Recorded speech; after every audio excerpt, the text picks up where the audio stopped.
اشرح لي صدري ويسر لي امري واحلل عقدة من لساني يفقهوا قولي اللهم علمنا رشدنا واعذنا من شرور انفسنا آمين رب العالمين. اللهم صل على محمد وعلى آل محمد كما صليت على ابراہیم وعلى آل ابراہیم انك حمید مجید. اللهم بارك على محمد وعلى آل محمد كما باركت على ابراہیم وعلى آل ابراہیم انك حمید مجید. اسلام کے اکنامیکل رولز کے اوپر گفتگو چل رہی ہے. میں نے آپ کے سامنے انڈسٹریز کے حوالے سے، ٹریڈنگ کے حوالے سے بات رکھی تھی. انشاءاللہ آج ہم اس پر بات کریں گے جو ہم میں سے اکثر کرتے ہیں، ملازمت. ہم کہیں نہ کہیں امپلائڈ ہیں اور ہم کسی کے ساتھ کام کر رہے ہیں، تو اس معاملے میں اسلام نے ہمیں کیا تعلیمات دی ہیں اور بحیثیت امپلائی میری اسلامی ذمہ داریاں کیا ہیں. کہ اس خطبہ پروگرام شروع کرنے سے پہلے میں نے آپ کو تفصیلاً بتایا تھا کہ اسلام میں حلال اور حرام کی کتنی اہمیت ہے. کہ جو آپ صلی اللہ علیہ وسلم کی حدیث موجود ہے کہ حرام سے پلا ہوا جسم صرف جہنم کے لیے سزاوار ہے، اس کی ڈیسٹنی جہنم ہے. لیکن بعض دفعہ ہوتا یہ ہے کہ ہماری لا علمی کی وجہ سے، ہماری مجبوریوں کی وجہ سے، یا ہم معلوم نہیں کرنا چاہتے، ہمیں پتہ نہیں ہوتا کہ ہماری آمدنی، ہمارا کھانا پینا، ہماری رہائش، ہمارا ملنا جلنا حرام کے سرکل میں داخل تو نہیں ہو گیا. تو ہمیں فکر کرنی چاہیے، ہر لمحہ فکر کرنی چاہیے. آپ صلی اللہ علیہ وسلم کی ایک حدیث موجود ہے. آپ صلی اللہ علیہ وسلم نے فرمایا کہ ان الدنیا خلقت لکم، یہ دنیا تمہارے لیے بنائی گئی ہے. ان الدنیا خلقت لکم وانتم خلقتم للآخرہ، لیکن تم آخرت کے لیے بنائے گئے. یعنی مجھے دنیا میں رہنا ہے، وقت گزارنا ہے، دنیا کو استعمال کرنا ہے، لیکن فکر آخرت کی ہو کہ میرا اصل گھر وہ ہے، یہ میرا اصل گھر نہیں ہے. ایک وقفے تک تو میں یہاں رہوں گا، اپنی زندگی گزاروں گا، اور ظاہر ہے مجھے اس کو استعمال بھی کرنا ہے. اسلام سختی سے منع کرتا ہے رہبانیت کو. رہبانیت کیا؟ دنیا کو چھوڑ کے اللہ کی یاد میں لگ جانا. جنت کا کام دنیا میں کرنا ہے، بیٹھ جانا. وہ تو جنت میں ہوگا نا، پھر وہاں کوئی کام ہی نہیں ہوگا کرنے کو، جو چاہیں گے مل جائے گا. پکانے کی زحمت نہیں ہوگی، بوڑھے ہم نہیں ہوں گے، بیمار ہم نہیں ہوں گے، تکلیف ہمیں نہیں ہوگی، ایکسیڈنٹ ہمیں نہیں ملیں گے. تو وہ تو سکون کی زندگی ہے. اور ہوں گے اب جنت میں، دل بھر کے عبادت کیجیے گا. لیکن یہاں تو دنیا کو برتنا ہے، اس دنیا میں رہ کے ثابت کرنا ہے کہ ہم اللہ کے لیے ہیں. دنیا کی رنگینیوں، ڈیزائرز، اٹریکشن سب کے ساتھ رہنا ہے، لیکن ہم بنے کس لیے؟ وانتم خلقتم للآخرہ، ہم بنے آخرت کے لیے. تو میرا ہر قدم، ہر لمحہ، میرا ہر گھنٹہ وہ اس فکر میں رہے کہ جو بھی میں کر رہا ہوں کیا وہ اللہ کے حکم اور نبی کے طریقے پر ہو رہا ہے. ان دو کے علاوہ کوئی تیسری شرط نہیں ہے قبولیت کی. ایک تو اللہ کا حکم ہوا، طریقہ میں نے اپنا ایجاد کر لیا، وہ بھی قبول نہیں ہوگا. آپ صلی اللہ علیہ وسلم کی حدیث موجود ہے کہ تمہارے پاس کوئی ایسی چیز ملے جس کے پاس ہماری سند نہ ہو، فہو رد، وہ مردود ہے، رد کر دینے کے قابل ہے، ریجیکٹڈ ہے وہ. اور میں نبی کا طریقہ اختیار کروں لیکن اللہ کو نہ مانوں، وہ بھی کافی نہیں ہے. ہم بڑے متاثر ہو جاتے بعض دفعہ، جی فلاں وہ ہندو یا فلاں جو نان مسلم ہے نا، وہ نعتیں پڑھتے، نعتیں لکھتے ہیں، اور ہم عقیدت میں اندھے ہو جاتے ہیں. نعتیں پڑھنے سے کوئی جنت میں نہیں چلا جائے گا اگر وہ اللہ پہ ایمان نہیں رکھتا ہے. تو باید میں آپ کو ایک فتویٰ اور سنا دوں مفتی اکمل صاحب کا. بڑے مشہور مفتی ہیں، اہل سنت والجماعت کے بہت بڑے وہ شمار ہوتے ہیں، مسقط بھی تشریف لا چکے ہیں. اگر یوٹیوب پہ پہچاننا ہو کہ لال رنگ کی چھوٹی سی داڑھی ہے. انہیں بڑی عجیب سی بات ہے، کیونکہ ہمارے یہاں اہل سنت والجماعت جو ہیں وہ عموماً عشق رسول میں ڈوبے ہوئے ہوتے ہیں، اور اتنا ڈوب جاتے ہیں کہ پھر اوپر کی دنیا بھول جاتے ہیں. تو ان کا یوٹیوب پر یہ فتویٰ موجود ہے، جا کے تلاش کر لیں، مفتی اکمل اور نعت خواں. نعت خواں کے لیے کیا کہتے ہیں؟ وہ جو تھم نیل ہے اس پہ لکھا ہے اگر آپ نے اپنے بچوں کو جہنم میں بھیجنا ہے نا تو انہیں پیشہ ور نعت خواں بنا دیں. پیشہ ور نعت خواں نہیں، امپلائڈ نعت خواں، جو پیسے کے لیے پڑھتے ہو. وہ رسول کے لیے نہیں پڑھ رہے ہیں. آپ انہیں بلائیں گے تو پہلے بھاؤ تاؤ ہوگا. یہاں کچھ اساتذہ موجود ہیں جنہوں نے ہمارے نعت خواہوں کو بلوایا ہے پاکستان سے، ہندوستان سے. ان سے پوچھ لیں پہلے کیا بات ہوتی ہے، پہلے مینیجر سے بات کریں. جو جتنا بڑا نعت خواں اتنے ہی پیسے. کچھ ایسے بھی نعت خواہ ہیں جو ایک رات نعت پڑھنے کے 5 لاکھ روپے لیتے ہیں. اس سے کم کی بات کر سکتے اور کوئی ہم نہیں پڑھتے ہیں. تو خود اندازہ کر لیں کس کے لیے نعت پڑھ رہے تھے. اگر اللہ اور رسول کے لیے پڑھ رہے تھے تو فری میں پڑھ دیتے, پیسے کے لیے پڑھتے ہیں. تو وہ فرماتے ہیں مفتی اقبال کا فتویٰ ہے, میرا نہیں ہے, اپنے بیٹے کو اپنے بچوں کو جہنم میں بھیجنا ہو نا تو انہیں پیڈ نعت خواہ بنا دو.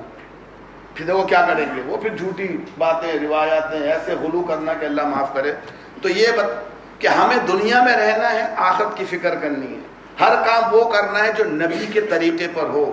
اگر نبی کا طریقہ بھی نہیں ہوگا وہ قبول نہیں ہوگی, چاہے میرا دل کتنا ہی چاہے.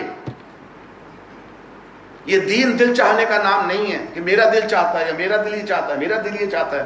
یہ دین یہ کہتا ہے کہ اللہ کیا چاہتا ہے اور نبی کا طریقہ کیا ہے. پھر دوبارہ حدیث سن لیجیے. 3 اصحاب انہوں نے معلوم کرنا چاہا کہ اللہ کے نبی جو ماشاءاللہ اللہ کے نبی ہیں تو یہ گھر میں کیا کرتے ہیں. ہمارے سامنے تو پتہ ہے کیا کرتے ہیں, گھر میں کیا کرتے ہیں. تو ہماری امہات المومنین کے پاس گئے, ان سے دریافت فرمایا کہ جب نبی اپنے گھر میں ہوتے تو کیا کرتے ہیں. جب ہماری ماؤں نے اللہ کو جنت نصیب کرے اور کروڑوں رحمت نازل فرمائے, ہماری ماؤں نے جواب جو دیا تو صحابہ حیران رہ گئے ہیں. بس مطلب وہ تو سمجھ رہے تھے کہ گھر میں جا کے نفلیں پڑھتے ہوں گے, دن رات قرآن پڑھتے ہوں گے, ذکر کرتے ہوں گے, اللہ اللہ کرتے ہوں گے بیویوں کو چھوڑ کے. وہاں جا کے پتہ چلا کہ بیویوں سے بات بھی کرتے ہیں, ان کی دل جوئی بھی کرتے ہیں, ان کی تفریح کا سامان پیدا کرتے ہیں. اگر کوئی کرتب دکھانے والے جو جنگی کرتب دکھانے والے ہیں تو اپنے کندھے پر ان کی تھوڑی رکھوا کر ان کو کرتب بھی دکھاتے ہیں. ہماری ماں عائشہ کے لیے کہ مداری کچھ آئے تھے جو کرتب سکھا رہے تھے جنگی, یہ کھیل تماشا نہیں, تو دکھانے کے لیے کہ جنگی کرتب کیسے ہوتے ہیں. وہ آپ سب کے پیچھے کھڑی ہوئی ہماری ماں عائشہ رضی اللہ عنہا, اور تھوڑی آپ کے کندھے پر رکھی ہوئی تھی, اور نبی بار بار پوچھتے تھے اور دیکھنا ہے کہ تھک گئی. نبی کتنا پیارا شوہر اپنی بیوی سے پوچھ رہے تھک گئی کہ اور دیکھنا ہے. تو صحابہ کو بڑا حیران ہوا کہ یہ کیسے نبی ہیں, بیویوں سے محبت کرتے ہیں. ہم نے تو سنا تھا کہ ولی اللہ بیویوں کو دیکھتے تھے جل کے خاکستر ہو جاتی تھی کہ میری یاد مٹاتی ہے اللہ کی, تو وہ مر دو, شادی نہیں کرنی ہے. گھر کے کام کرتے تھے. تو انہیں بڑی حیرت ہوئی. پھر خود ہی توجیہ پیش کی, ایکسپلینیشن, وہ تو اللہ کے نبی ہیں, جنت ان کے لیے بنی ہے, وہ کچھ بھی نہ کرے تو جنت میں جائیں گے, نبی ہیں. تو 3 اصحاب نے اپنے طور پہ اللہ کو راضی کرنے کے لیے 3 کام شروع کر دیے. ایک نے کہا کہ میں اب روزانہ روزے رکھوں گا تاکہ میں بخشا جاؤں. ان کا دل چاہ رہا تھا, کن کا, صحابی کا, جن کے ایمان پر شبہ کرنا اپنے ایمان کو ضائع کرنے کے برابر ہے. میں ان صحابیوں کی بات کر رہا ہوں کہ جن کے ایمان پر شبہ کروں اگر میں تو میرا ایمان ضائع ہو جائے گا. وہ نبی کے تربیت یافتہ تھے. لیکن ایک کا دل چاہا کہ میں روزے رکھوں گا تاکہ نیک کام کر کے جنت میں چلا جاؤں.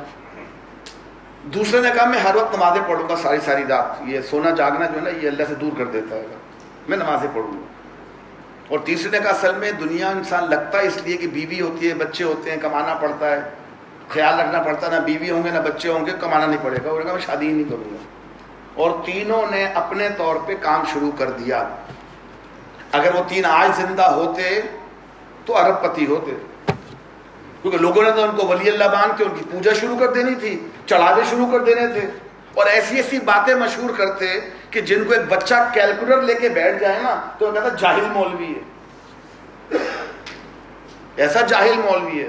ایک صاحب فرماتے ہیں میں دن میں 1 لاکھ دفعہ درود پڑھتا ہوں. بچے گھر جائیں اور ذرا کیلکولیٹر نکالیں کہ چلے درود میں 1 سیکنڈ میں پڑھ لوں, 1 سیکنڈ میں, جو کہ ناممکن ہے. لیٹس اسیوم اللہم صلی اللہ محمد 1 سیکنڈ ہو گیا. 1 لاکھ دفعہ تو 1 لاکھ سیکنڈ ہو گئے.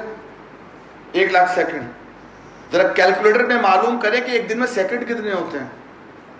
ایک دن میں 24 گھنٹے میں 86,000 تقریباً سیکنڈ ہوتے ہیں. 24 گھنٹے وہ کچھ بھی نہ کرے تو 86,000 دفعہ پڑھ سکے گا, باقی 14,000 کہاں گئے. جب کبھی کھانا نہیں کھا رہا ہے, سو نہیں رہا ہے, کچھ نہیں کر رہا ہے, ایسے ایسے جھوٹ. اور ہم کہتے ہیں سبحان اللہ کیا پہنچے ہوئے بزرگ سے. تو اگر 3 صحابی آج زندہ ہوتے اور معاذ اللہ دنیا دار ہوتے تو ارب پتی ہوتے. آپ وسلم کو اطلاع ملی, آپ نے تینوں کو بلایا, پہلے تحقیق کی الزام لگانے سے پہلے تحقیق کی جاتی ہے کہ میں نے سنا کہ تم یہ کام کر رہے ہو، کہنے لگا ہاں جی یہ واقعہ ہوا تھا، ہم نے آپ کے بارے میں معلوم کیا تو ہمیں لگا کہ ہماری عبادتیں کم ہیں تو ہم نے یہ شروع کر دیا۔ تو آپ نے فرمایا کہ دیکھو میں اللہ کا نبی ہوں، تم سب سے زیادہ اللہ سے ڈرنے والا اور اللہ کی عبادت کرنے والا ہوں، تو کبھی کبھی روزے رکھتا بھی ہوں، کبھی نہیں بھی رکھتا، کبھی رکھتا ہوں کبھی نہیں رکھتا نا، کبھی چھوڑ بھی دیتا ہوں، پورا ہفتہ روزے چھوڑ دیتا ہوں، اور میں نمازیں فرض کے علاوہ کبھی پڑھتا بھی ہوں، کبھی سو بھی جاتا ہوں۔ اور رہی شادیوں کی بات تو دیکھو میری کتنی بیویاں موجود ہیں۔ پھر آپ نے بڑی پیاری حدیث فرمائی تھی، فتویٰ دیا تھا جو ہم سنتے ہیں کب؟ اپنی شادی کے موقع کے اوپر۔ میں پہلے بھی کہہ چکا ہوں آپ کو یہ، لیکن شادی کی خوشی میں وہ جملہ یاد نہیں رہتا نا وہ حدیث یاد رہتی ہے۔ دو حدیثیں جوڑ کے ہمارے امام صاحب کا ہمیں حدیث سناتے، دو حدیثیں جوڑ کے، النکاح من سنتی، نکاح کرنا میری سنت ہے۔ یہ تو ایک غلط حدیث کا حصہ ہے۔ جو یہ واقعہ ہوا تھا اس کے آخر میں آپ نے کہا تھا کہ من رغب عن سنتی، میری سنت روزے چھوڑنا بھی ہے، نمازیں چھوڑنا بھی ہے، نفل کی بات ہو رہی ہے، اور میری سنت ہے نکاح کرنا بھی۔ تو من رغب عن سنتی، جس کو میری سنت سے محبت نہیں ہے، اٹریکشن نہیں ہے، فلیس منی، وہ مجھ سے ہے ہی نہیں۔ کیا وہ غلط کام کر رہے تھے؟ کیا وہ کسی اور خدا کے لیے روزے رکھ رہے تھے، نمازیں پڑھ رہے تھے، بیوی کو چھوڑ اللہ کے لیے کر رہے تھے؟ غلطی کیا تھی؟ نبی کا طریقہ نہیں تھا۔ کن کا؟ صحابی رسول کا۔ تو اگر اللہ کا طریقہ ہے صحابی رسول بھی نہ اپنائے اللہ کے رسول کا، وہ قبول نہیں ہوگا۔ تو میں اور آپ کس شمار قطار میں؟ جب صحابیوں کا عمل سنت کے مطابق نہ ہونے پر قبول نہ ہو تو میرا کیسے ہو جائے گا؟ تو برائے مہربانی اپنے دل چاہنے کو نا سوئچ کو آف کر کے رکھ دیجئے کہ میرا دل ہی چاہتا میں یہ کر لوں، میں یہ کر لوں، میں یہ کر لوں۔ ہر کام کرنے سے پہلے پوچھے اللہ کیا چاہتا ہے؟ اللہ نے اجازت دی ہے مجھے کام کرنے کی؟ کیا نبی کا طریقہ ہے یہ کام کرنے کا؟ اور کچھ لوگوں کو سمجھاؤ تو لوگ برا بھی مانتے ہیں۔ ہمارا کام بتانا ہے۔ ابھی ایک صاحب کو کل جوائن کر لیا کسی غلطی کی وجہ سے، کوئی معلومات لینی تھی، انہوں نے مجھے السلام علیکم کہا، میں نے وعلیکم السلام کہہ دیا واٹس ایپ کے اوپر، پھر وہ شروع ہو گیا جس کا رونا میں پیچھے 10 سال رو رہا ہوں۔ جمعہ مبارک، السلام علیکم، اللہ آپ کو خوشیاں دے۔ بھائی اپنی دعائیں مجھے بتا کے کیوں ریاکاری کر رہے ہیں؟ آپ میرے لیے دعا کرتے ہیں الحمدللہ، خاموشی سے کیجیے نا، مجھے کیوں بتا رہے ہیں؟ تاکہ مجھے پتا چلے کہ آپ میرے لیے دعا کرتے ہیں تو میں آپ کی تعریف کروں گی۔ تو ریاکاری ہے، اور ریاکاری شرک ہے۔ دکھاوے کے لیے دنیا والا دین کا کام کرنا یہ شرک ہے۔ یہ میرا فتویٰ نہیں، آپ صلی کے فتوے۔ اگر میں نماز مسجد میں اس لیے لمبی کر دوں کہ لوگ دیکھیں جناب سلیم صاحب خطبہ دیتے، دیکھیں نماز کیسی پڑھتے ہیں، اور میں لمبی نمازیں پڑھوں، 10 منٹ کے سجدے، 5 منٹ کے رکوع، اب میں کس کے لیے کر رہا ہوں؟ دکھانے کے لیے۔ اللہ کے لیے نماز تھوڑی پڑھ رہا ہوں، یہ نماز میری شرک ہوگی کیونکہ میں نے آپ کے لیے پڑھی، اللہ کے لیے تھوڑی پڑھی میں نے۔ تبھی نفل نمازیں گھر میں زیادہ افضل ہیں، مسجد میں نہیں۔ تہجد کتنی کیوں فضیلت ہے؟ تہجد میں آپ کسی کے سامنے شو مار ہی نہیں سکتے سوائے اپنی بیوی کے، اور اس کو پتہ ہے آپ کتنے پانی میں۔ دنیا کو دھوکہ دیتے، بیوی کو دھوکہ نہیں دے سکتی۔ تو تہجد میں صرف آپ ہوتے ہیں اور آپ کا اللہ ہوتا ہے، اب ریاکاری ہو نہیں سکتی۔ اور چونکہ شاید ہمیں ریاکاری کا شوق ہے اس لیے ہم تہجد پڑھتے ہی نہیں کہ کسی کو معلوم کیسے ہوگا، یا باتیں بتا دی تھی کل تہجد پہ اٹھا لو تو یہ ہو گیا۔ ایک تو اکثر لوگ باتیں کرتے ہوئے نماز روزے کا ذکر شروع کرتے ہیں۔ وہ جب میں لاسٹ ٹائم سعودیہ حج کرنے گیا تھا تو ہمیں کیوں بتا رہے گئے تھے حج کرنے؟ بولتے ہیں سعودیہ گیا تھا تاکہ پتہ چلے میں نے حج کیا ہے۔ یہ بچائیں چیز سے اپنے آپ کو، یہ ریاکاری ہے۔ اپنے دینی کام لوگوں کو نہ بتائیں تاکہ شیطان آپ پہ حملہ نہ کر سکے۔ تو ہم دنیا کے لیے نہیں بنے، دنیا ہمارے لیے بنی ہے۔ ان الدنیا خلقت لکم وانتم خلقتم للآخرہ، حضور کی حدیث ہے، لیکن تم آخرت کے لیے بنے ہو۔ یہ بار بار ہم ریمائنڈر کیوں کرا رہے ہیں آپ کو؟ اپنے لیے بھی کر رہے ہیں کہ ہم یہ ہر لمحہ یاد رہے کہ میرا ہر کام، میرا ہر سانس، میرا ہر قدم صرف اللہ کے لیے ہو اور نبی کے طریقے کے اوپر۔ تو کوئی آپ کو کوئی کام بتائے اس سے پہلا سوال پوچھے مجھے حوالہ بتا دیجیے، کہاں لکھا ہے، کس نے کہا ہے۔ اس لیے ایکسیپٹ نہ کریں کہ لمبی داڑھی تھی، چوغا پہنے ہوئے تھے، 50 ڈنگیاں آنکھوں میں انگوٹھیاں تھی ان کے، اور سبحان اللہ الحمدللہ کہہ رہے تھے۔ یہ کوئی حوالہ نہیں ہے۔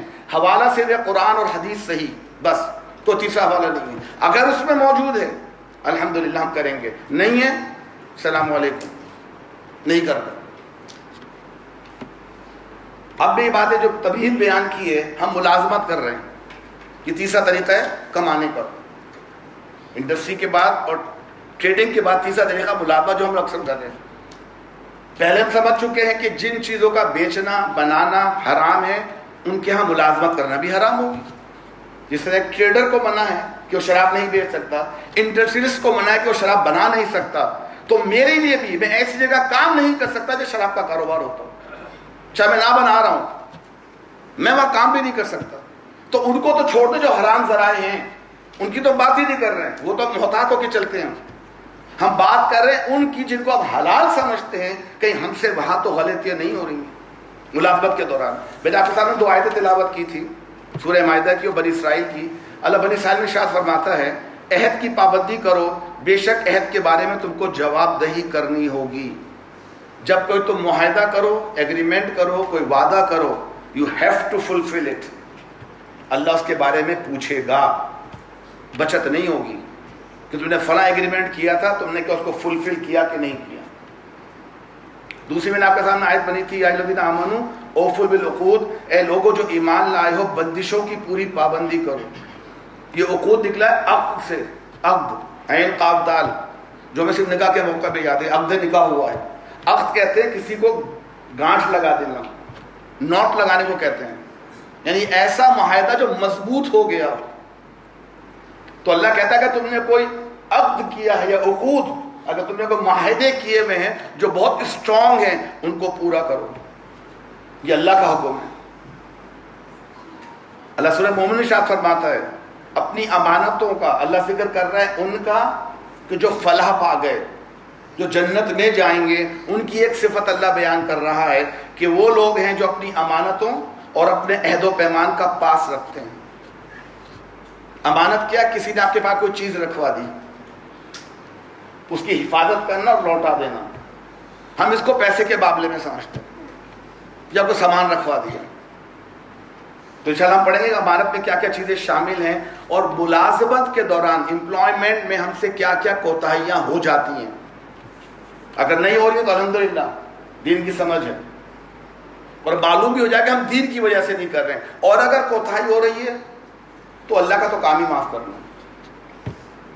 ہمارا قرآن کی ابتدا بھی بسم اللہ الرحمن الرحیم سے ہوتی ہے، وہ اللہ جو رحمان اور رحیم ہے، اس کا کام معاف کرنا ہے، بشرطیہ بندہ غلطی ایکسیپٹ کرے اور معافی مانگے، اور پھر نہ کرنے کا عہد کرے۔ شاید عہد ٹوٹ جائے، پھر غلطی ہو جائے گی، کوئی بات نہیں، پھر توبہ کرے، پھر معافی مانگے، ساری عمر کرتا رہے۔ لیکن نیت ہر دفعہ یہ کہ آئندہ نہیں کروں گا، یہ نہیں کہ نیت یہ کروں گا اور معافی مانگوں گا، یہ نیت ہوگی تو اللہ نیتوں کے حال جانتا ہے۔ ہم سب کو دھوکہ دے سکتے ہیں، اللہ کو نہیں دے سکتے۔ تو وہ تمام کام جو ہم شاید کر رہے ہیں وہ ہمیں نہ پتا ہوں، اب معلوم ہو جائے کہ ہمیں نہیں کرنا ہے۔ حضرت عبداللہ بن عمر رضی اللہ عنہما سے روایت ہے کہ آپ نے فرمایا 4 عادتیں جس کسی میں ہوں گی وہ خالص پیور منافق ہے، پیور منافق، اس کے منافقت میں کوئی شک نہیں ہے۔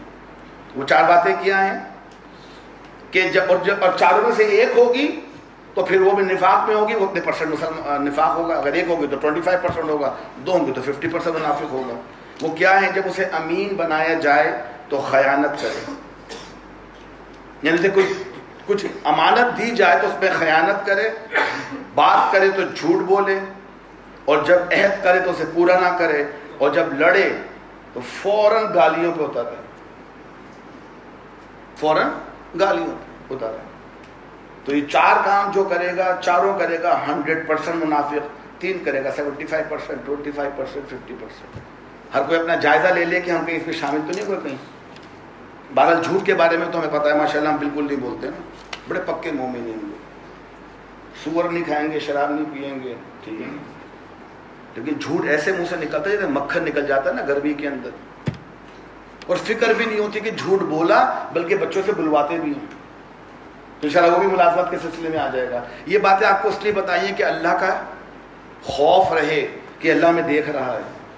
کتنے بڑے بڑے فتوے اس نے جاری کیے قرآن کے اندر، اگر میں نے یہ کام نہ کیے تو میرا انجام کیا ہوگا، اس کو ناراض کر کے میں اس سے معافی نہیں مانگ سکتا۔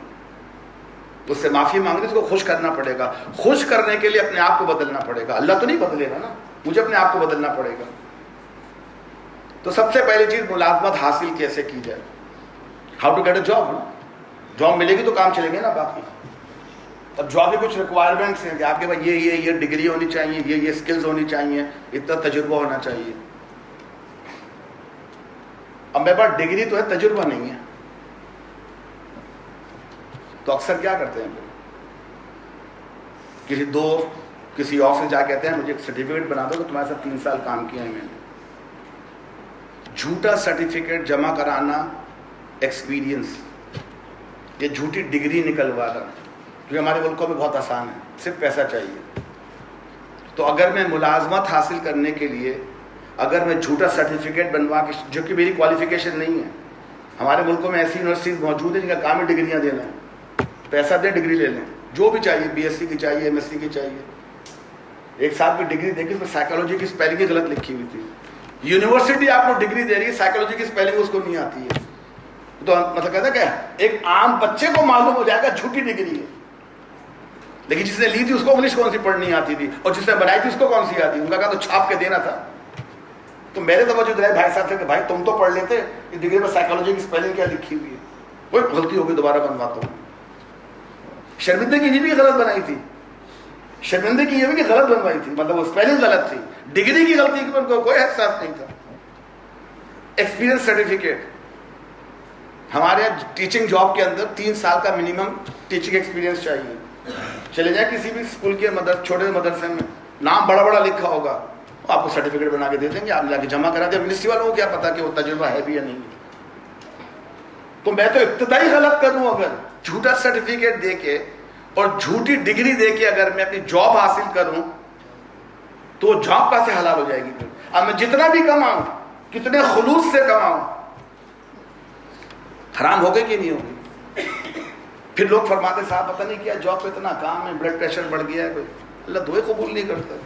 اور جس سے دعا کر رہے ہو اس کو دھوکہ دے کے تو اس سے دعا قبول کروا رہے ہو. آپ کی حدیث موجود ہے مسلم کی، من غشنا فلیس منا. چھوٹے چھوٹے الفاظ ہیں حدیثوں کے، چھوٹے چھوٹے فتوے. من غشنا، جس نے ہمیں دھوکہ دیا، فلیس منا، وہ ہم سے نہیں ہے. تو جس طرح میں نے ڈگری جمع کرائی، دوسری ڈگری میں نے جمع کرائی کہ میں حضور سے نہیں ہوں. دونوں کام ایک ساتھ. میں سمجھتا رہوں بھلے میں کتنا نیک ہوں، داڑھی بھی ہو گٹا بھی ہو، لیکن دوسرا سرٹیفکیٹ آپ کو مل جائے گا کہ بدغشنا فلیسا ملنا، جس نے دھوکہ دیا وہ مجھ سے نہیں ہے. اچھا ڈگری بھی صحیح ہے، تجربہ بھی ایویں ہی ہے. سفارش، اگر میں جائز کام کے لیے جائز بندے سے سفارش کراؤں، اسلام میں اجازت ہے اس کی، لیکن جس کا میں اہل نہیں، مجھے صرف اس لیے جاب دے دی جائے کہ میں باس کا یا باس کے چہیتے کا یا کسی کا میں چہیتا ہوں، تو مجھے اس لیے جاب دی جائے، اور جو کریکٹ امپلائی ہے، جو میرٹ والا ہے، جس کو ملنی چاہیے، اس کے بجائے مجھے جاب مل جائے، میرٹ پہ نہ ملے، یہ حلال ہو جائے گی کیا؟ تیسری چیز، جو جاب پہ بیٹھا ہے، لوگ معلوم کرتے ہیں کہ کس کے ہاتھ میں سائن ہے کہ وہ سائن کر دے گا تو میری جاب پکی ہو جائے گی. اچھا اس کو پتہ ہے رشوت حرام ہے، پیسہ نہیں دیں گے، کوئی اور تحفہ دے دیں گے، آئی فون دے دیں گے، کوئی آئی پیڈ دے دیں گے بچوں کے لیے، کوئی عمرے کا ٹکٹ دے دیں گے کہ میری جاب لگ جائے. تو میں رشوت دے کے جاب حاصل کروں اور پھر ان پیسوں سے جا کے عمرہ کر کے آؤں، کس کو دھوکہ دے رہا ہوں؟ تو جاب حاصل کرنے کے لیے کوئی بھی غیر اسلامی طریقہ استعمال کیا جائے گا، وہ جاب حرام ہی رہے گی. کوئی ایکسکیوز نہیں ہے، وہ جی مل نہیں رہی تھی، میرے ملک کے حالات خراب تھے، وہ دے گا نہیں، فلاں ڈمکا. یہ دھوکے اپنے آپ کو ہم دے سکتے ہیں، اللہ کو نہیں. اب ملازمت مل گئی اور مجھے کوئی ذاتی کام ہے جس کی مجھے چھٹی نہیں مل رہی ہے، مجھے کچھ کرنا ہے، چھٹی نہیں مل رہی ہے. فون کر دیا میں نہیں آ رہا، بیمار ہوں. ہسپتال گئے، پیٹ کا درد. دنیا کا کوئی بڑے سے بڑا ڈاکٹر نہیں معلوم کرتا پیٹ میں درد کیوں ہو رہا ہے. اس لیے اکثر بچوں کو امتحان سے پہلے پیٹ میں درد شروع ہو جاتا ہے. جس دن چھٹی کری پیٹ میں درد ہو رہا ہے، اور پتہ نہیں کیسا پیٹ کا درد ہے، 8 بجے ختم ہو جاتا ہے. اسکول کا ٹائم نکل جاتا ہے، ادھر ختم ہو جاتا ہے. ہم نے بھی بچپن میں سے حرکتیں کی ہوئی ہیں. لیکن اگر میں امپلائمنٹ میں چھٹی کروں اور جا کے جھوٹا میڈیکل جمع کرا دوں، یا جھوٹی دواؤں کا بل جمع کرا دوں. ہم ایسے بھی استادوں کو جانتے ہیں, استاد جو نیشن بلڈر ہوتا ہے, انہیں پتہ ہے کہ جناب میڈیکل کی دوائیں مل جاتی ہیں فری میں, تو ڈاکٹر کے پاس جا کے میڈیکیٹڈ شیمپو اور میڈیکیٹڈ ٹوتھ پیسٹ لکھواتے تھے تاکہ بازار سے شیمپو اور ٹوتھ پیسٹ نہ خریدنا پڑے, وہ امپلائر دے گا. کون کر رہے ہیں؟ اسٹوڈنٹ کی دنیا بنانے والے. جھوٹے بل کوئی بڑی باتیں نہیں ہے ہمارے یہاں. کسی وجہ سے خود رک گئے, ملک گئے تھے, رکے وہاں سے میڈیکل بھیج دیا, وہ جناب وہ طبیعت بہت خراب ہے صاحب کی. یہ تمام وہ کام ہے کہ میں نے کرائے تو میری ساری آمدنی, میری ساری ملازمت حرام کی ہو جائے گی. تیسری چیز خیانت. منافق کی نشانی ہے وہ اسے امین بنایا جائے تو وہ خیانت کرے. اب خیانت کس کس انداز سے ہو سکتی ہے؟ بہیقی کی ایک حدیث موجود ہے, حدیث سنتے چلے تھا کہ معلوم ہو کہ رسول نے کیا فرمایا ہے. یہ ہمارے فتوے نہیں ہیں, یہ آپ صلی اللہ علیہ وسلم کے فتاوی موجود ہیں. بہیقی کی روایت ہے کہ حضرت انس رضی اللہ عنہ سے روایت ہے, آپ کا کوئی خطبہ ایسا نہیں ہوگا جس میں آپ نے یہ نہ فرمایا ہو کہ لا ایمان لمن لا امانت لہ لا دین لمن لا عہد لہ. جس کے اندر امانت کا خیال نہیں ہے اس کا کوئی ایمان ہی نہیں ہے. لا ایمان لمن لا امانت لہ, اور لا دین, اس کا کوئی دین نہیں ہے. لا عہد لہ, جس کو عہد کا پاس نہیں ہے. اب امانت میں خیانت کیسے ہو سکتی ہے؟ میں کافی پہ جاب کرتا ہوں, مجھے 8 سے لے کے 4 بجے تک یا 9 سے لے کے 5 بجے تک جو مجھے جاب کے میرے آور ہیں وہ آفس کے لیے ہیں. اس لیے کہ مجھے باس نے اجازت دی کہ جب فارغ ہو تو تم کوئی اور کام کر لینا. لیکن اپنے ذاتی کام کرنا شروع کر دوں اس دوران, کوئی سائڈ بزنس چلانا شروع کر دوں اس دوران میں اپنا, کسی خاص کام کے لیے نکلوں اور آفس میں کہتا ہوں جی میں آفس کے کام سے نکلا ہوں. اب یہ میں آفس کے ٹائم میں خیانت کر رہا ہوں. سرکاری اداروں میں تو ایک نیا کام, سرکاری ادارے تو ماشاءاللہ ہمارے دین کا جو نا بہت بڑا گڑھ ہے. سارے دیندار رمضان میں پیدا ہو جاتے ہیں. میں لائن میں کھڑا ہوں کہ میرا کام کر دیں, وہ جی صاحب بھی قرآن کی تلاوت کریں, رمضانوں کے مہینے نا ذرا روزہ رکھا تلاوت کر رہے ہیں قرآن کی, یہ ان کی امپلائمنٹ کی اس میں شامل ہے ایگریمنٹ میں. ہاں اگر آپ کو باس نے اجازت دی کہ 8 گھنٹہ بیٹھ کے تلاوت کریں, وہ جانے اور آپ جانے. لیکن اگر اس کی اجازت نہیں ہے, آپ کس کی اجازت سے قرآن پڑھ رہے ہیں؟ آپ کو لنچ بریک ملا ہے, لنچ نہیں کریں, نماز پڑھیں, قرآن پڑھیں, 1 گھنٹے بعد واپس آ جائیں. نہیں جاؤ تلاوت کر رہے ہیں یا لمبی لمبی نمازیں پڑھ رہے ہیں, یہ وقت میں خیانت ہو رہی ہے, حرام ہو رہی ہے. اکثر کو تو یہ بات پتہ ہی نہیں ہے. آج کل کے علماء کی دعائیں بھی قبول کیوں نہیں ہو رہی ہیں؟ پرانے زمانے کے علماء, یہ دیوبند کے علماء کے بارے میں آتا ہے, اس زمانے میں یہ بایو میٹرک تو ہوتا نہیں تھا, ان کے وہ تو رجسٹر ہوتا تھا, اس پہ لکھ دیا کرتے تھے کہ 8 بجے کام شروع کیا, اتنے بجے یہ کیا. جو ان کے اوقات ہوتے تھے کام کرنے کے, فتاوی لکھنے کے, کتابیں لکھنے کے, کتابیں پڑھنے کے, مسائل پڑھنے کے, وہ اپنا حساب لکھتے تھے. کیونکہ مدرسے میں جو کام کرتے ہیں علماء, ان کو تنخواہ ملتی ہے, ان کو فری میں کام کوئی نہیں کرتا. کمائیں گے کہاں سے, کھلائیں گے کہاں سے؟ اس زمانے کے علماء اپنا رجسٹر رکھ کے بیٹھتے تھے. اب وہ اپنا کام کر رہے ہیں, کوئی ملاقاتی ذاتی طور پہ ملنے آ گیا, دوست آ گیا, کوئی گزرا تھا سلام دعا کر لوں, وہ 15 منٹ بیٹھ گیا, تو باقاعدہ رجسٹر میں لکھتے تھے کہ میں نے 15 منٹ ذاتی کام کے لیے استعمال کیے, یہ 15 منٹ میرے اوقات میں سے نکال دیے جائیں. جب پورے مہینے کا ٹوٹل ہو تو یہ 15 منٹ نکال دیں, یہ میں نے آفس کے لیے استعمال نہیں کیے تھے. یا میں کسی جائز کام کے لیے نکلا لیکن میرا پرسنل کام تھا, اور مدرسے کی اجازت لکھ کے جاتے تھے کہ میں 1.5 گھنٹے کے لیے گیا تھا, یہ میرا ذاتی کام تھا, اس کا مدرسے سے تعلق نہیں ہے, اس کو میری تنخواہ سے نکال دیا جائے. تبھی وہ دعا کرتے تھے اور قبول ہوتی تھی. ان کی زبانوں میں اثر تھا, محبت تھی, احترام تھا. دشمن سے بھی بات کرتے تھے تو منہ میں شہد رکھ کے بات کرتے تھے, دشمن سے. اور آج کا عالم اور مولوی آگ اگلتا ہے, دوسرے مسلک کا آ گیا تو اس کو ایسی نگاہ سے دیکھتا ہے کہ اگر آنکھوں میں طاقت ہوتی تو آنکھوں سے ہی مار دیتا. وہ میرے مسلک کا نہیں ہے, فلاں بات کہہ دی. یہ اس زمانے کے علماء کا حال تھا کہ اپنی تنخواہوں کا حساب رکھا کرتے تھے. جو میرے جہاں جاب کیے, میں نے وہاں دیکھا ہے کہ آپ کے آفس میں فوٹو کاپی مشین رکھی ہے جو کہ آفس کے استعمال کے لیے. وہ دیکھا جناب ایک صاحب بچے کی ٹیکسٹ بک لا کے دھڑ دھڑ کاپی کر رہے ہیں, اس میں سے بازار سے نہیں کرا رہے ہیں, وہاں پیسہ لگے گا, یہ فری کے جا کے باس کو بتا دیں کہ میں نے اپنے آپ کی فوٹو کاپی مشین استعمال کیا, برا نہیں مانتا, کوئی بڑی بات نہیں ہے. ایک سے چھپا کے کر رہا ہوں, بچے کے نوٹس کاپی کر رہا ہوں میں, پرنٹ آؤٹ لے رہا ہوں اپنے آفس کے کمپیوٹر سے اگر اجازت نہ ہو. یہ خیانت کی کہ نہیں کی میں نے؟ آفس کی اسٹیشن گھر لے جائیں اٹھا کے, پین پیپر جو بھی ہے, اور آپ کے بچے وہ استعمال کریں, یہ خیانت نہیں ہے کیا؟ اگر آپ باس ہوتے اور آپ کا امپلائی یہ کر رہا ہوتا, آپ پسند کرتے یہ بات؟ ہاں اجازت ہو پھر کوئی مذائقہ نہیں ہے. اگر باس کہتے بھائی ٹھیک ہے یہ اسٹیشن تمہارے گھر کے لیے بھی لے جاؤ, لیکن اگر پرمیشن نہ ہو اور میں آفس کی اسٹیشنری گھر پہ لے کر آ جاؤں, جو کہ ہماری حکومتی ادارے میں تو آپ کو اچھی طرح پتہ ہے, کمپیوٹر گھر پہ پڑا ہوا ہے, اس پہ لکھا ہے کہ آفس میں تمام گھر کے کام پرنٹ وہیں اسکول آفس کے اندر ہو رہے ہیں, لیکن صاحب کے ماتھے پہ گٹا ہے, پائنچے اونچے ہیں اور جیب سے مسواک نکلی ہوئی ہے. یعنی اسلامی طور پہ ان کا حلیہ پورا ہے, اور حالت تصویر بھی ہوگی شاید ان کے, جو کہ ان پیسوں سے خریدی ہوگی جو کہ حلال نہیں ہوں گی, اس پہ اللہ کا نام پڑھ رہے ہیں. یہ ہمارے یہاں بہت کامن ہوتا جا رہا ہے, لوگوں کو اندازہ تک نہیں ہے کہ بڑی چھوٹی سی بات ہے, لیکن میں حرام کام کر رہا ہوں کہ میں آفس کی اشیاء کو اپنے ذاتی استعمال کے لیے گھر پہ استعمال کر رہا ہوں. رشوت لے کے کام کروانا, لائن میں لگنا پسند نہیں مجھے, میں بڑا آدمی ہوں, لائن توڑ کے گیا, کچھ پیسے ہاتھ میں رکھے, اپنا کام کروا لیا, وہ جو کام کرایا وہ حرام ہو گیا میرا. لائن میں کیوں نہیں کھڑے ہوتے؟ مجھے ٹائم نہیں میرے پاس. یہ کوئی ایکسکیوز ہے اللہ کے کہ ٹائم نہیں تھا؟ ہمارے ملکوں کے اندر ایک نئی چیز ہے میڈیکل ریپ, یہاں بھی ہوتے ہیں میڈیکل ریپ.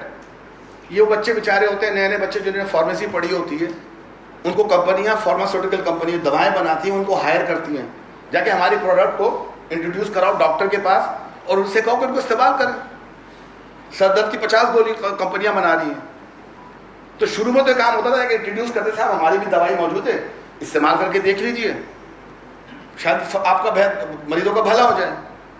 میرے خاندان کے کچھ میڈیکل جو دوست ہمارے تھے, میرے کزن, وہ میڈیکل پروفیشن میں چلے گئے. ان سے جو باتیں سنی تو میرے تو دماغ کا فیوز اڑ گیا میرا, کہ اب ڈاکٹروں کو رشوت دی جاتی ہے باقاعدہ, جتنا بڑا ڈاکٹر اتنی زیادہ رشوت.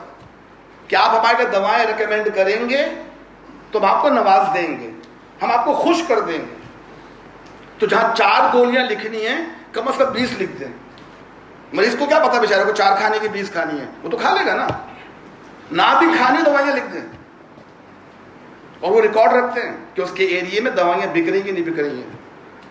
تو سٹارٹ کہاں سے ہوتا ہے؟ کوئی چھوٹا سا پین دے گئے کمپنی کا, کوئی چھوٹا سا نوٹ پیڈ دے گئے, کیلکولیٹر دے گئے, پھر تھوڑا اور آگے بڑھے, پھر آگے بڑھے. اب ڈاکٹر بہت بڑا ہے, بیٹے کی سالگرہ آ رہی ہے, تو جس سالگرہ کا خرچہ آ جاتا ہے کہ آپ کی بیٹے کی سالگرہ فلاں ہوٹل میں جا کے منا لیجیے, یہ کمپنی آپ کو چیک دے دے گی.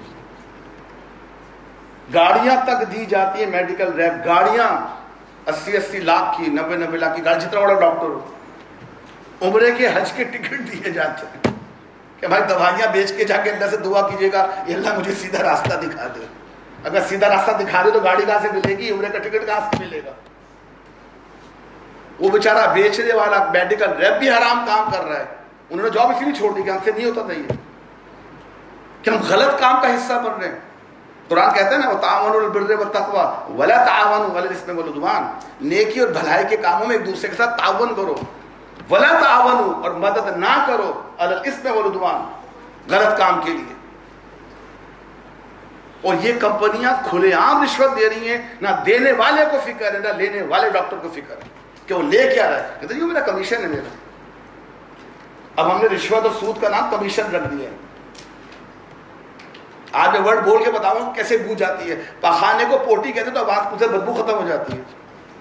اردو میں بولتے ہیں نا پخانا تو آواز بدبو آتی ہے اس میں سے, بچے کو پوٹی آئی ہے, اب وہ بدبو نہیں آئے گی. تو ہم نے رشوت اور سود کا نام کمیشن رکھ دیا ہے. حرام ختم. اللہ نے تو سود کو منع کیا تھا, پورے قرآن حدیث میں کمیشن کا ذکر ہی کوئی نہیں ہے. بالکل پکے یہودی ہوتے جا رہے ہیں. اللہ نے کہا دروازے سے باہر مت جانا, کھڑکی سے نکل گئے. اللہ نے دروازے کا منع کیا تھا, کھڑکی کا تھوڑی منع کیا تھا. ہفتے کو جا کے گیٹ کھولا تھا کہ مچھلیاں گڑھے میں آ جائیں, ہفتے کو گیٹ بند کر دیا. اتوار کو جا کے مچھلیاں پکڑ لی. اللہ نے ہفتے کو گیٹ کا تھوڑی کہا تھا, مچھلیاں پکڑنے کو منع کیا تھا, وہ تو ہم نے پکڑی نہیں. اور اب دعائیں مانگ رہے اللہ اسرائیل کو تباہ کر دے. وہ تباہ ہو گیا, تمہارا رول ماڈل کیا ہوگا پھر؟ کس کو فالو کریں گے پھر؟ ہم تو ان کو فالو کر رہے ہیں. اللہ کا خوف کریں ہم لوگ. کتنے ہم بے علم ہو چکے ہیں, کتنی کم علمی اندر موجود ہے کہ ہم میں سے نہ چاہتے ہوئے بھی ہم لوگ جو ہے وہ گناہوں میں شریک ہیں اور ہمیں پتہ ہی نہیں ہے. پھر کہتے ہیں آفتیں کیوں آ رہی ہیں, پریشانیاں کیوں ہیں, مصیبتیں کیوں ہیں, دعائیں قبول کیوں نہیں ہوتی ہیں. جس سے مانگ رہے اس کو ناراض کریں گے, اس کے احکامات کو توڑیں گے, وہ کیوں سنے گا؟ اس کو کیا پڑی ہے میری؟ وہ غنی ہے, حمید ہے, اس کو کسی کی ضرورت نہیں ہے, ہمیں اس کی ضرورت ہے. تو اس کو خوش کریں, تھوڑے پہ راضی رہیں, حلال پہ راضی رہیں, اللہ اس میں برکت دے دے گا. آزما کے دیکھیں تو, اس میں یقین تو کر کے دیکھیں, لیکن وہ آزمانے کے بعد بھی مشکلوں میں ڈالتا ہے, یہ دیکھنے کے لیے کہ یہ وقتی طور پر آیا ہے یا پرماننٹلی آیا ہے. جو وقتی طور پہ آتا ہے وہ بھاگ جاتا ہے, جو پرماننٹلی آتا ہے برداشت کرتا ہے وہ, پھر اس کے بعد اس پہ اللہ کی نعمتیں کھلتی ہیں. اللہ ایسے نہیں نوازتا ہر ایک کو, نوازتا تو خیر و کافروں کو بھی ہے, لیکن اگر اللہ کے پاس جانا ہے تو شروع میں تکلیفیں اٹھانی ہوں گی. اب آخری بات یہ بھی سمجھ لیں کہ یہ ساری باتیں تو ملازمت کی تھیں. اب آپ میں تو کچھ امپلائی نہیں, امپلائر بیٹھے ہوں گے, ان پہ بھی ذمہ داریاں ہیں کہ اپنے امپلائیز کا خیال رکھنا ہے. آپ کی بڑی مشہور حدیث موجود ہے ابن ماجہ کی کہ مزدور کو اس کا پسینہ خشک ہونے سے پہلے اس کی مزدوری دے دو, اور پھر تو وہ نکال لے گا جی پسینے کا ذکر تھا, ہمارا تو امپلائی اے سی میں کام کرتا ہے, اس کو پسینے ہی نہیں آتے, 2-3 مہینے تنخواہ ہی نہیں دے رہے ہیں, وہ جی پسینہ آئے گا دے دیں گے انشاءاللہ. پتہ ہے نا آپ کو کتنے لوگ ہیں جو اپنے مزدوروں کو تنخواہ ٹائم پہ نہیں دیتے, بہانہ کیا بناتے ہیں, میرا چیک منسٹری سے نہیں آ رہا, میرا چیک وہاں سے نہیں آ رہا. بھائی وہ آپ کی اس کی ذمہ داری ہے. آپ نے جو کانٹریکٹ سائن کیا تھا اپنے امپلائی سے, وہ تو ہر مہینے تنخواہ دینے کا تھا نا, تو آپ تو ادا کر دیں نا. تو امپلائر کے اوپر بھی ذمہ داریاں ہیں کہ وہ اپنے امپلائی کا خیال کرے. اگر واقعی مسلمان ہیں, اگر نماز کا وقت, تھوڑا نماز کا وقت بھی دے نماز پڑھنے کے لیے, ان کے آرام کا خیال کرے, ان کی انشورنس کا خیال کرے, ان کی صحت کا خیال کرے, معلوم کر کے رکھے کہ میرے امپلائی میں کسی کی شادی تو نہیں ہوئی بیٹی کی. ہمارے بیٹی کی شادی کرنا بھی ایک عذاب ہے. بندے کی ہمت ہو تو دونوں گردے بیچ دے اٹھا کے, جو ہے بیچ دے, شادی ہو جائے بیٹی کی. کیونکہ جو لینے والا ہوتا ہے نا وہ مانگتا ہے کہ بیٹا پالا, اس کا حساب تو لوں میں بیٹے کو جو پالا ہے میں نے. تو امپلائر کو بھی چاہیے کہ اپنے ملازموں کے لیے ہاتھ ہولا رکھیں, معلومات لیں, اگر ضروریات ہیں تھوڑا ایکسٹرا خرچ کر دیں, اللہ اس سے بڑھ کر دے گا انشاءاللہ. اور دیکھیں یہ سارے کام, آج ملازمت کے موضوع میں ہماری بات ختم ہو گئی. ہمارا کام ایک دوسرے کو سمجھانا ہے, ایک دوسرے کو بتانا ہے. ہمارے بگاڑ کی وجہ یہ ہوئی کہ ہم نے ایک دوسرے کو ٹوکنا چھوڑ دیا, سمجھانا چھوڑ دیا. ایک تو یہ کہ ہمیں پرواہ نہیں رہی, دوسری اس کو ٹوکو برا مان جاتا ہے.